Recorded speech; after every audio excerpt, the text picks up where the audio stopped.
Happy birthday to you Payel. এই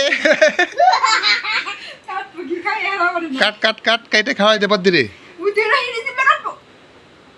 পায়েল। এই জিব্বা কাটে ভাই জিন থেকে না কাটো কাটো কাটো কাটো দুষ্টু কাট।